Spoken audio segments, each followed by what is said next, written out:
last board of today's session, where we are going to talk about assembler, compiler, and interpreter. And Mr. Supreet and Rahul, you are going to get most of your answer from this board. So what is happening here? We all know that at the end of the day, our program, whatever we are going to write, will be executing on the CPU. And first of all, the instructions will be coming in memory. It is as simple as that, right? And the requirement of this system is that whatever is inside this memory, right, it should be written in such a way, maybe the number is ones and zeros, which should be the part of the CPU instruction set or the CPU manual. You all know this, right? Very, very easy. But here is my problem. If I write a program of adding two number in the assembly language, we have this one, right? So what we did, human is really clever, right?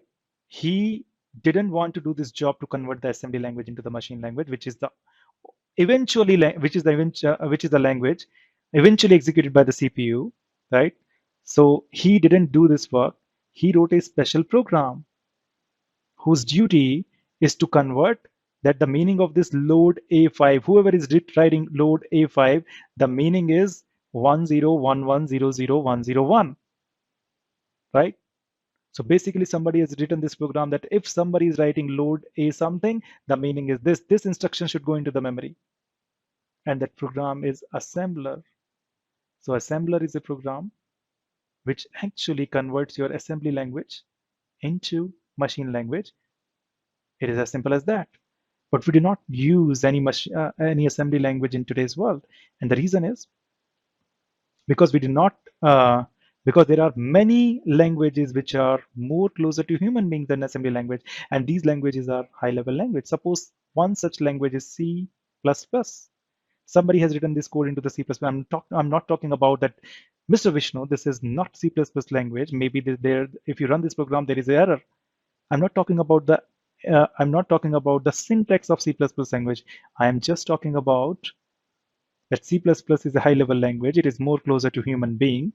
And if that is the case, then it is not closer to the machine. It is not closer to the CPU. And there must be somebody who is going to convert this high-level language into the machine language. And that program is actually the compiler. Try to understand the complexity of the compiler. Now, this is more closer to you.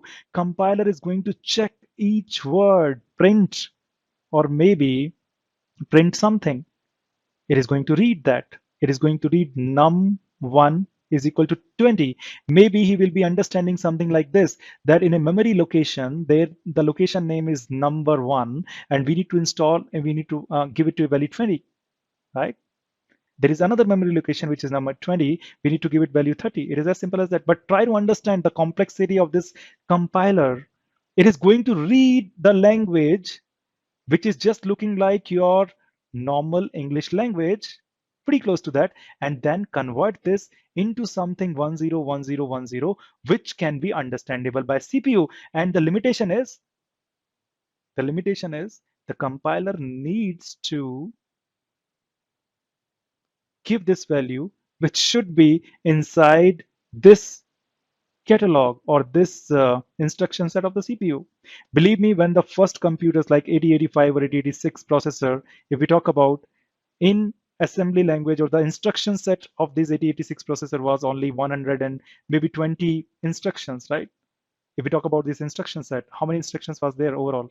Just like load, add, store, move, jump, these were only 120 statement. But now in current today's world computer like i5, i9, Intel, it is actually more than 1000 instructions.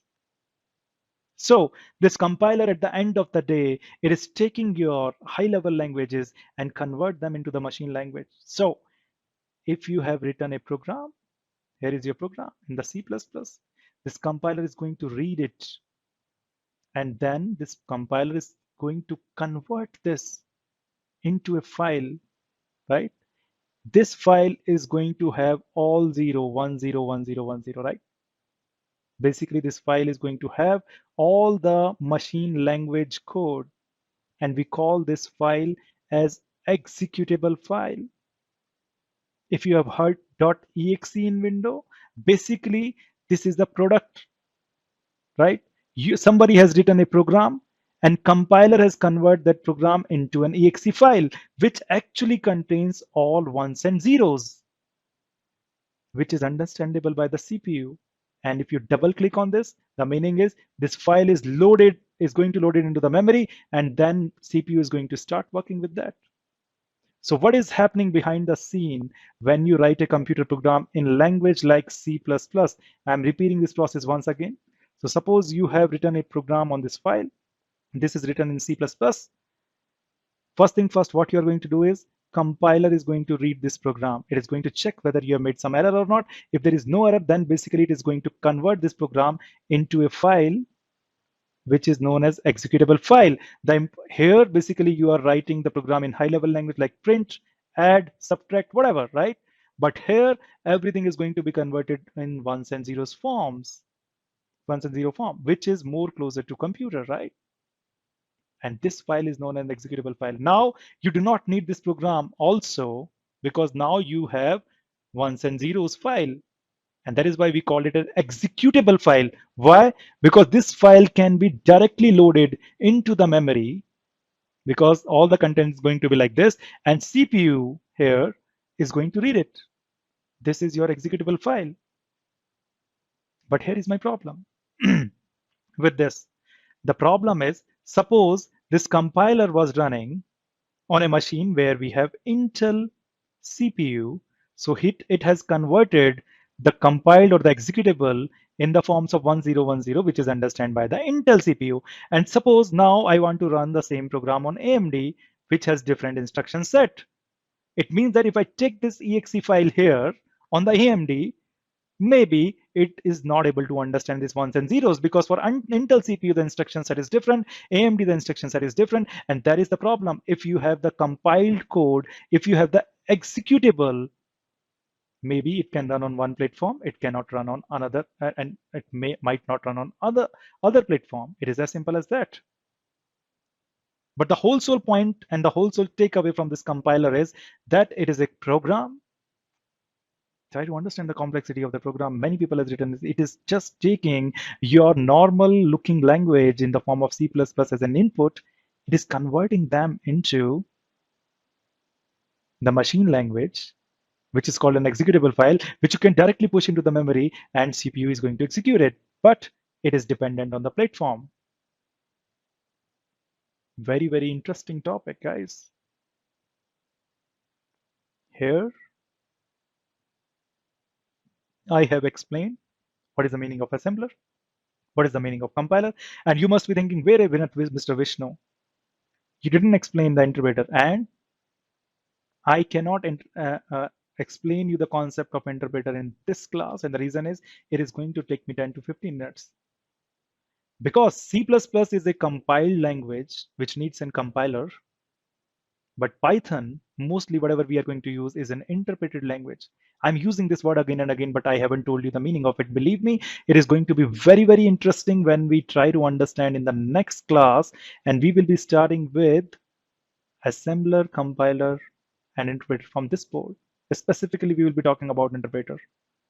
And the beauty of interpreter is that here compiler has generated a code or the executable file which can be executed on one platform but cannot be executed on another platform. But the beauty of this code, beauty of this Python language and some other languages are that they can generate a file which can run on any platform. And we are going to understand that how on earth Python and some other interpreted languages can do that. Maybe just like if you have heard about Java, it is the interpreted language. It can create something which can be run on any platform.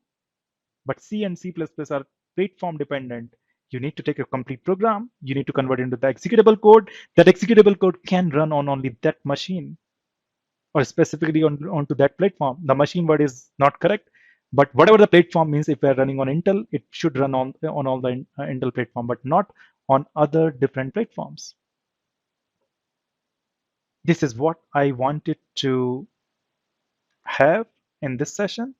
I am open for question. If you have any doubt, please do ask a question, but please watch this video again and again unless you get the meaning, right? The whole sole purpose of this video or this class is to make you comfortable with these terms, to make you understand what happens when you write a script and when you run a script, right?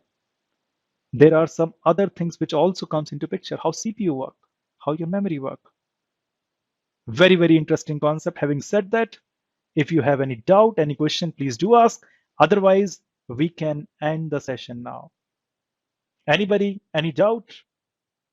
Okay, at least tell me I am audible to everybody. Yes, Vishnu, you're audible. Perfect. So I don't think there is a question. I don't see any hand raise. See you Friday night, where we are going to start with the interpreter, and we will be starting some cool things about Python. And I'm again and again repeating, if you can do BGP OSP of MPLS, Python is one of the most simple thing, right? Having said that, Mr. Prashant Patel, what's your question? Yeah. Vishnu, here we have instruction like load, store, add, right? Could you please go back to the previous slide? Here print, there is a code and the sum is. How does it understand? Does it convert in a binary format? Yeah, it has to.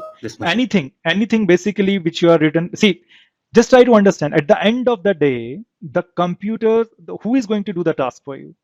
Central processing unit. It does not understand anything whatever you are writing here, right? It is going to understand only this. So whether you are writing in assembly language, whether you're writing in high level language, there must be somebody at the end of the day who is converting it. And believe me, that program is really needs a lot of attention. Compiler design was a subject in the engineering, right? Where, so basically why this analysis is different, why compiler understanding is different, because it takes the input in the form of your language, like print or something, whatever you are writing, right? And it understand that then basically there is a lot of mapping, that if you're writing print, then what is the meaning of print to the CPU? So it is a huge topic in itself, compiler design. But at the end of the day, this is again a program which is doing some job. The job is to convert your high level language into machine language. Okay, Mr. Prashant? Okay. Perfect.